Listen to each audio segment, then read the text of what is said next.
The year is 2030. Picture yourself as the supreme leader of a hostile global power. You have fleets, armies, and the political green light.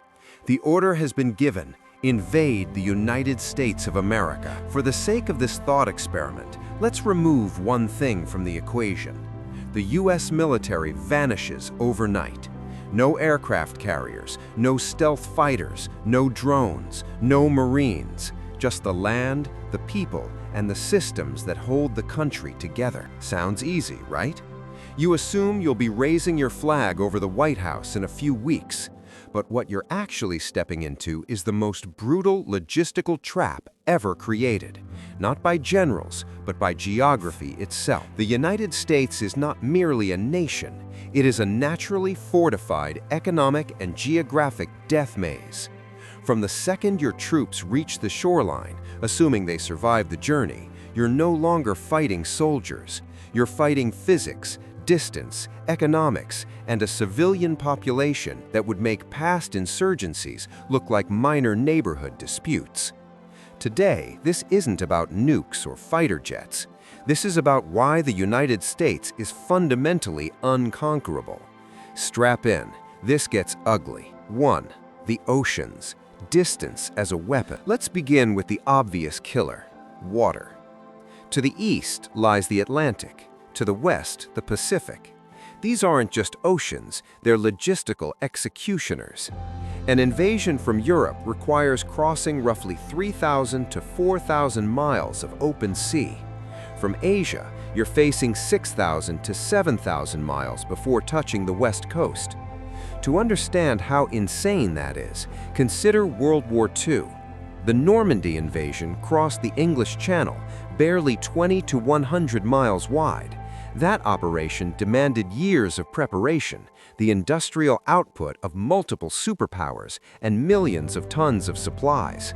Now stretch that supply line to several thousand miles. Let's say you want to occupy, not just raid the US. Conservatively, you attempt to land 500,000 troops. That's already laughably small for a country of 330 million people covering 3.8 million square miles. And soldiers aren't the problem. Fuel is, food is, ammunition is, medical supplies are. A single armored division burns hundreds of thousands of gallons of fuel every day. Supporting that force across the Pacific would require a floating highway of ships so dense it would be visible from orbit. And here's the punchline: there are no nearby staging grounds, no friendly neighbor where you can quietly build up forces. Hawaii is still 2,500 miles from the mainland. That's like staging an invasion of Iraq from London. There is no surprise here.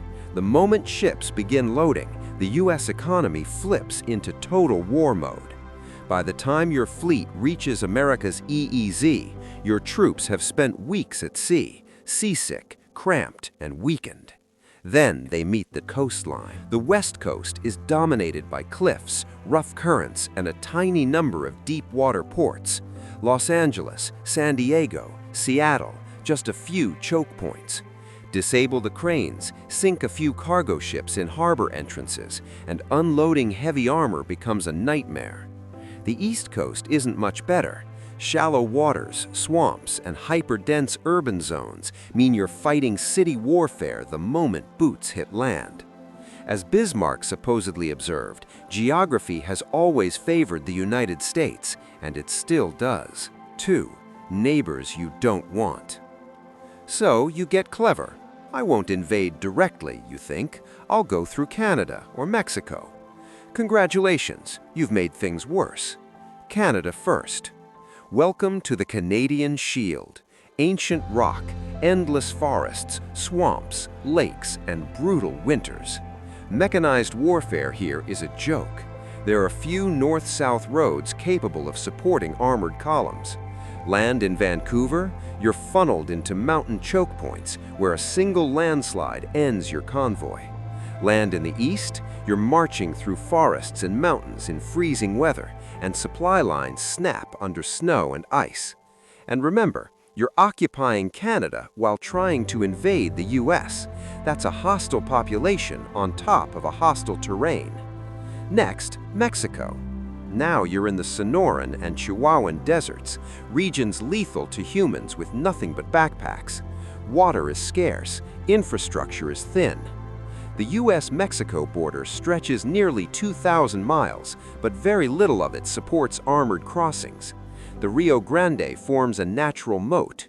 Beyond it, vast wilderness leads into Texas, Arizona, and New Mexico, states measured in hundreds of miles between major cities.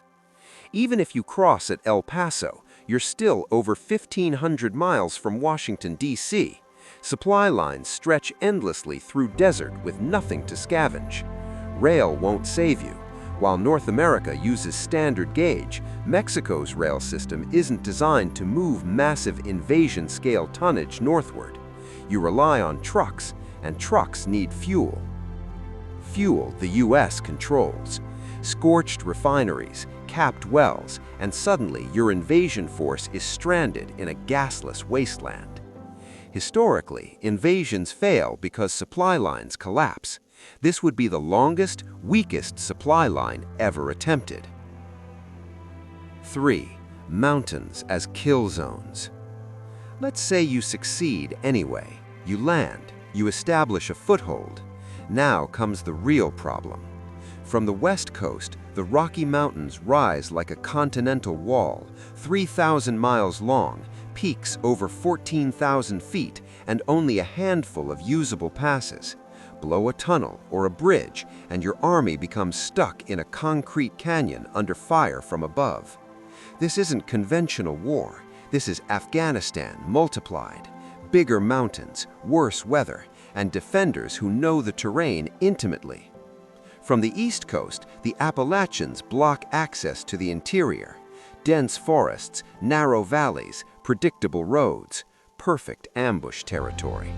Visibility is limited, air support struggles. Every bridge, tunnel, and pass becomes a potential grave. The US heartland sits behind two massive natural barriers. To reach it, you must bleed through both. 4. The population problem. Now let's talk about the most dangerous factor of all, civilians. Whether or not Admiral Yamamoto ever said it doesn't matter, the math does. The US has over 400 million civilian-owned firearms. That's more guns than people. These aren't antiques. They include modern rifles, precision optics, and vast ammunition stockpiles. In Wisconsin alone, 600,000 hunters enter the woods every season.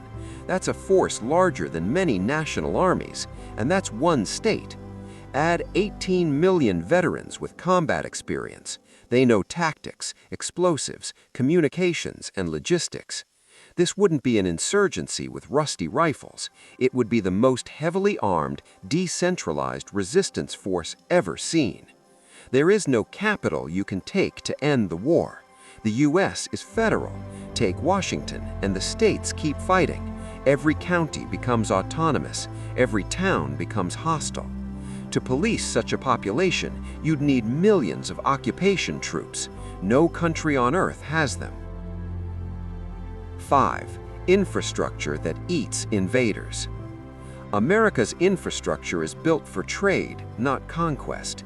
There are over 600,000 bridges. Drop a few key ones over the Mississippi, Missouri, and Ohio rivers, and the continent splits in half. For Americans, that's painful but survivable. For an invader, it's catastrophic. Pontoon bridges across mile-wide rivers under fire? Good luck. The rail system is massive but fragile. Sabotage a few switching hubs and tunnels, and it freezes. You're back to trucks again, burning fuel you don't have. The deeper you push inland, the weaker you become. Resistance grows stronger because they're fighting close to home. 6. Economic self-destruction. Even if you're somehow winning, you've already lost. The US dollar underpins global trade. Destroy it, and trillions in reserves, including yours, evaporate. Global markets freeze. Supply chains collapse. The world's cloud infrastructure, data centers, and digital backbone are heavily US-based. Damage them, and you crash your own banking systems, communications, and military networks. And the talent? They leave.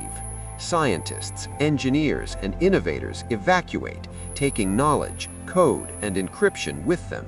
You inherit empty buildings and dead servers. Invading the US is like shooting the engine of a plane you're flying in. 7. The ungovernable machine. Finally, governance. The US isn't one government, it's 50 states, 3,000+ counties, and countless local authorities. Capture the capital, and nothing stops. Governors, sheriffs, and local leaders retain power. Bureaucracy